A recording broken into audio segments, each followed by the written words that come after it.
Why Americans feel out of a place in Australia. No one wants you. Imagine this happening to you on your very first night in Australia.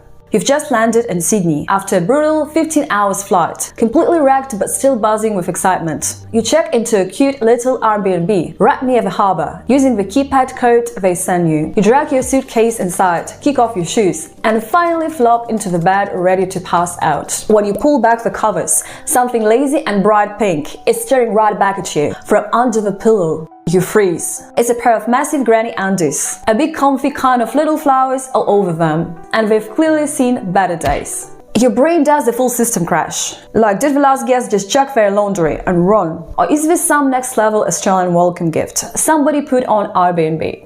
You pick them up with 2 fingers like they are radioactive, holding them as far as humanly possible. And that's when you spot a little handwritten note tucked neatly inside. Welcome to the neighborhood, love. If these aren't your size, just pop them on the doorknob tomorrow morning. Cheers, Doris from next door. Sorry about the skid marks. I had a big curry last night. Hope you're not vegetarian. Turns out sweet old Doris next door still has a spare key from the previous owner and loves welcoming new guests with her signature dirty little prank. Poor American bloke spent the rest of his trip sleeping with one eye open, triple locking every door, and treating every sweet old lady like she might be hiding an underwear bomb. Good day, everyone. If you are an American thinking about heading down under for a trip, you might want to buckle up for this one. Tick Mike for the first proper story. The very next morning after that chaotic arrival, he decides to drive out to the beach because it seems like a simple enough plan on paper. He's cruising along the road, singing along to his music, and finally starting to relax when the GPS suddenly tells him to turn left at the next roundabout. So he turns left and drives straight into oncoming traffic for the second time in less than 24 hours. Mike turned left, straight into a wall of oncoming traffic, cars swerving, horns blasting, and one massive truck driver leaning out of his window yelling, "Mate, you're on the wrong bloody side." Mike panicked, yanked the wheel, and somehow didn't die. Later he told me the scariest part wasn't even the near crash, it was how polite everyone stayed. No one screamed at him, no one flipped him off. They just waved like it was a normal Tuesday and kept driving. In America he would have expected road rage and middle fingers everywhere. In Australia they just honk once and move on, leaving you feeling like a stupid one. Mike said he drove the rest of the trip at 40 kilometers an hour, with both hands glued to the wheel, sweating the whole time like a pedophile in the kindergarten. Another classic comes from Cody, a big Texan guy who thought it would be funny to try Vegemite for the first time on live stream so all his friends back home could watch. He sat down, grabbed a piece of toast, and spread Vegemite on it like he was frosting a cake with peanut butter. A thick, generous layer right across the whole thing. He took one massive bite and his face instantly did a slow motion collapse. His eyes went wide, his cheeks puffed out, and he started making these horrible gagging noises while trying not to spit it out on camera.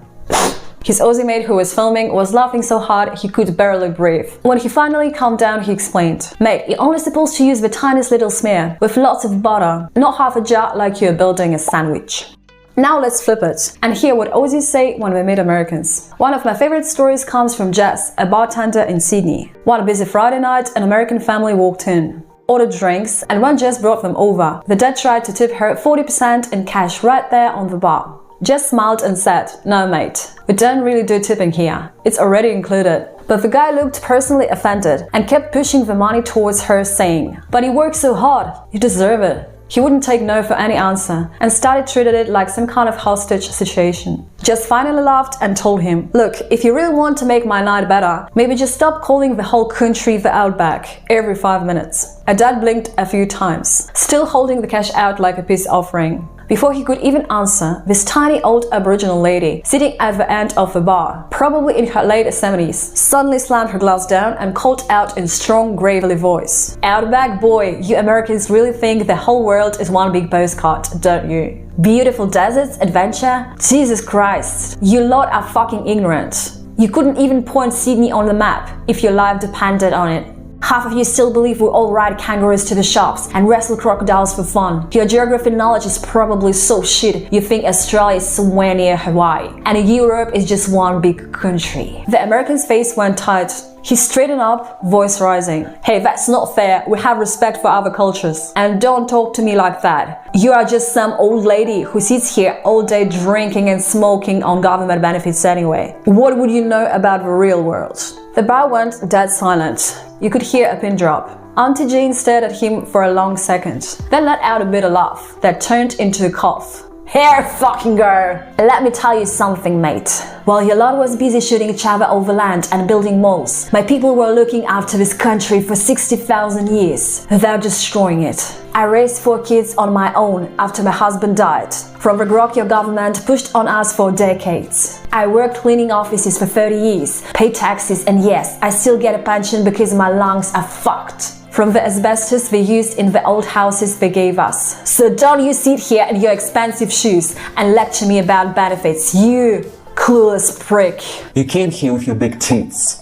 No, you came here with your big tips and your loud opinions, thinking money fixes everything. You don't know shit about this land. You don't know the stories, the stolen kids, the fights we still have every single day just to keep our culture alive. But sure, keep it calling the Outback like it's a fucking theme park. Makes you feel adventurous, doesn't it? The American dad leaned back in his chair, crossed his arms, and fired back with thick sarcasm. Oh yeah, well, if your culture is so amazing, and you've been here for 60,000 years, maybe you should have built some proper cities, invented some modern technology, or at least learned how to run a country without needing handouts from the government every month. Instead, you sit here drinking and smoking all day, while the rest of us actually go out and make things happen. So spare me the history lesson and just take the dumb tip. The bar went completely silent. Auntie Jane stared at him hard for a long moment, then let out a low, bitter laugh. There it is! Classic Yank.